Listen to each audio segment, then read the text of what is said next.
Bonjour à tous et bienvenue sur Cockpit. Il est 11h57 UTC et aujourd'hui c'est la première vidéo concernant la vitesse. C'est parti!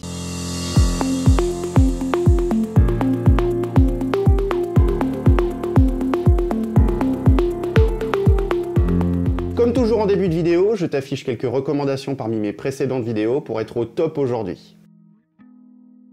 Si on doit trouver une définition simple de la vitesse, c'est en fait une échelle qui va mesurer le mouvement. Alors oui, je sais, les plus mathématiciens ou physiciens d'entre vous me diront qu'une vitesse n'induit pas forcément un mouvement.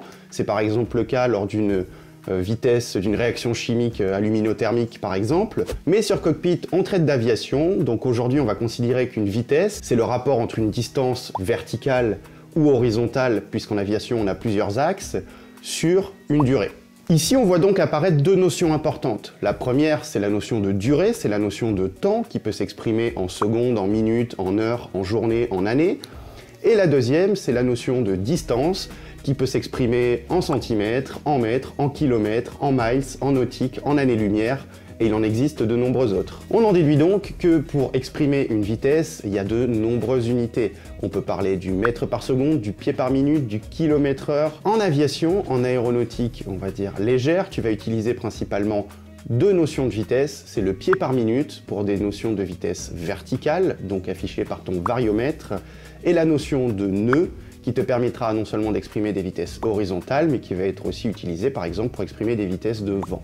Même si tu verras que certains aéronefs, par exemple comme les Robins, peuvent être gradués en km/h et en mètres par seconde, mais si tu comprends la suite de la vidéo, tu verras que ça n'apporte pas de changement fondamental. On commence donc tout de suite par approfondir la notion de temps.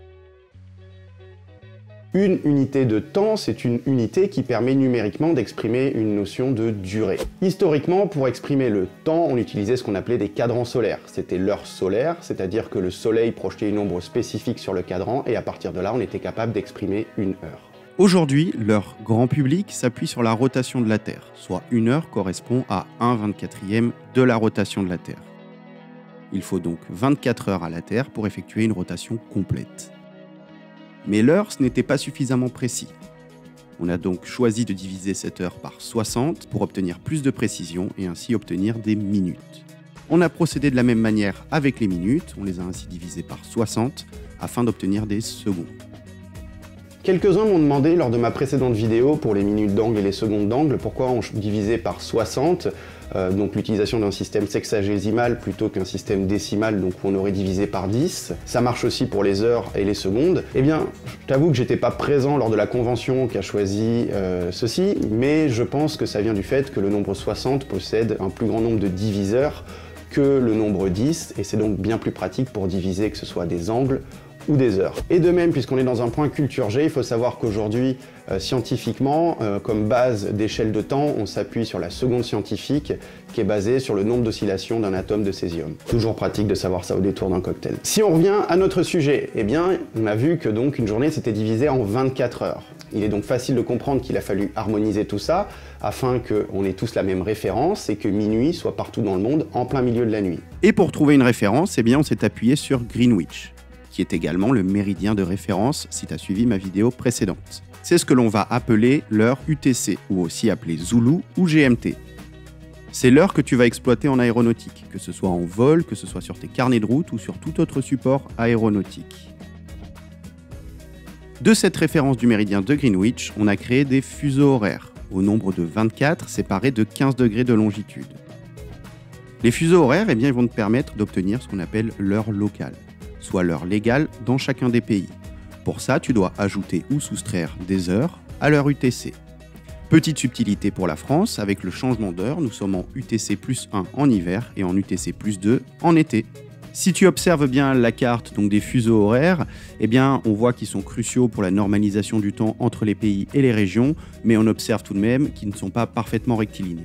En effet, sauf pour les pays qui ont une très grande superficie, eh bien, quand on a pu, on a essayé de suivre les frontières pour faciliter l'organisation au sein du pays. De temps en temps, pour être plus précis, on peut aussi analyser les décalages horaires non pas par heure, mais toutes les 30 ou 45 minutes.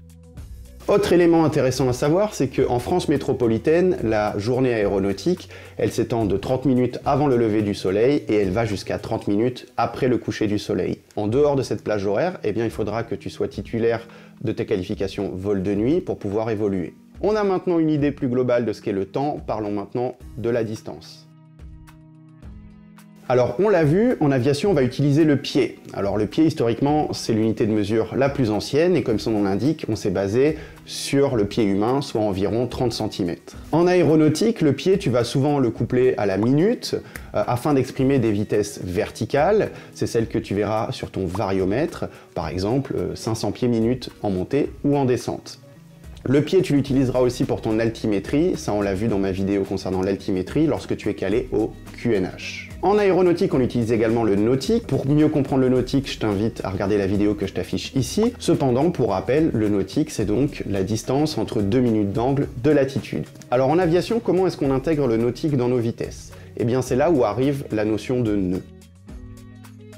Le nœud, historiquement, ça vient des marins. Ils voulaient évaluer la vitesse de leur bateau. Ils ont donc attaché une bouée, un boot au bout d'une corde à nœud, avec des nœuds espacés de manière régulière.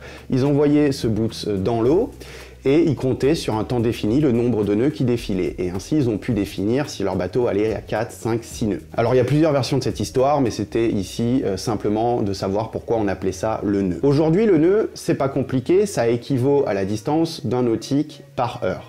Aujourd'hui, un nœud, ça correspond à 1 nautique par heure. Soit, si tu as suivi ma vidéo précédente, 1 minute d'angle par heure, soit environ 1852 mètres heure, ou alors 1,852 km/h. Ainsi, si tu voles à la vitesse de 100 nœuds, tu parcourras 100 nautiques en 1 heure. Le nœud en aéronautique, c'est donc la vitesse que tu vas utiliser notamment pour des vitesses horizontales, mais également par exemple pour exprimer la vitesse du vent. Tu remarques donc que le nœud n'a pas besoin d'être couplé à une unité de temps, puisque le nœud, c'est en fait 1 nautique par heure, c'est donc 1 minute d'angle par heure. Voilà, c'est tout pour aujourd'hui. C'était pas une vidéo extrêmement complexe, mais c'est important d'avoir tout ça en tête, puisque dans ma deuxième partie de vidéo, on va parler IAS, TAS, vitesse vraie, vitesse sol, ground speed, Mach. Et pour comprendre au mieux tout ça, eh bien, il fallait avoir ces quelques petites bases sur la vitesse. D'ici là, je te dis porte-toi bien et à très bientôt.